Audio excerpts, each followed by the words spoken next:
Samajwadi party की तैयारी, BSP का जो मायावती का जो केक कटा, उसके बाद उन्होंने कहा कि ब्राह्मण सिर्फ लिट्टी चोखा खाने के लिए नहीं है। एक बड़ा मैसेज उन्होंने भी देने की कोशिश की। समाजवादी पार्टी अखिलेश यादव लगातार कह रहे हैं कि बहुत ज़्यादा सजग रहने की ज़रूरत है, और खासतौर से जब महाराष्ट्र के निकाय चुनाव के परिणाम आ गए तो उसके बावजूद भी ये पंचायत चुनाव और आने वाला विधानसभा चुनाव, कैसी तैयारी पार्टियों की आप देख रहे हैं? पार्टियों की तैयारी की बात करी जाए तो जो बीजेपी के अलावा बाकी जितनी भी पार्टियां हैं, जो उनकी राजनीति की स्टाइल ये है कि वो चुनाव से 3 महीने 4 महीने पहले जगते हैं। इंडिया गठबंधन को फिर से जगाने की कोशिश की जाती है। 2 महीने इंडिया गठबंधन पे चर्चा होती है कि बन रहा है या नहीं बन रहा है, बन रहा है तो कैसे बन रहा है, नहीं बन रहा है तो कैसे नहीं बन रहा है। चुनाव के 1 महीने पहले पता चलता है कि जी नहीं बन रहा है। उसके बाद फिर अगर कुछ गठबंधन 1-2 पार्टियों का इक्का दुक्का इधर उधर हो गया तो हो गया, नहीं तो सब पार्टियां अपने हिसाब से अपनी अपनी ढपली, अपना अपना राग बजा रही होती हैं। तो उसका नतीजा क्या होता है कि जितनी भी बची है थोड़ी बहुत सर, तो वो बजा रही होती हैं, और उसके जो चुनाव के नतीजे आते हैं उसके बाद फिर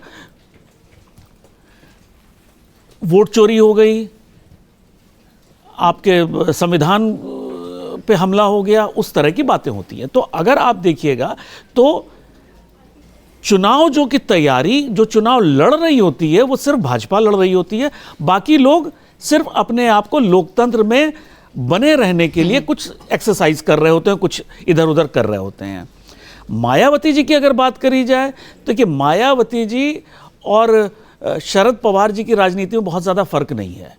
ये लोग किस समय क्या करेंगे, किसके साथ मिल जाएंगे, किसके साथ नहीं मिल जाएंगे। अगर इंडिया गठबंधन में जाएंगे तो कहेंगे हमने सांप्रदायिक ताकतों को दूर रखने के लिए किया। अगर बीजेपी के साथ मिलेंगे तो कहेंगे हमने जंगल राज हटाने के लिए किया। तो ये कहीं भी जा सकती हैं, ये कुछ भी कर सकती है। सबसे मज़ेदार चीज़ वो कहती हैं कि जाति की राजनीति अलग करनी। जाति की राजनीति तो एक तरह ये खुद ही उसकी प्रणेता है। आप कह रही हैं कि हम जाति की राजनीति ख़त्म करेंगे। अगर आप वोट चोरी की बात करें, ईवीएम की उसकी बात करें कि ईवीएम खराब, तो उसकी शुरुआत इन्होंने नहीं करी। तो मायावती क्या कह रही हैं वो उसी तरह की बात है जैसे आप राहुल गांधी की बात को समझते हैं। तो इसलिए मायावती क्या कह रही हैं उस पर बहुत ज़्यादा मुझे नहीं लगता कि उनकी बात का, अभी जब तक यूपी का चुनाव आएंगे वो कई बार यू टर्न ले चुकी होंगी, और कहाँ खड़ी होंगी चुनाव के टाइम पे वो नहीं पता। और सबसे बड़ी चीज़ ये, वो अपना खुद राजनीतिक अपना अस्तित्व तलाश रही। पिछले बहुत सालों से वो राजनीति में अपने ही वोटर को नहीं रिझा पा रही हैं। अपना जो उनका ट्रेडिशनल वोटर है उसी के, वही उनके साथ छोड़ के जा रहा है, तो वो नया कहां से लाएंगी। तो वो कहीं ना कहीं अपने आप को रेलिवेंट बने रहने के लिए अभी बयानबाजी हो रही है, लेकिन चुनाव के टाइम पे क्या होगा वो कोई नहीं जानता।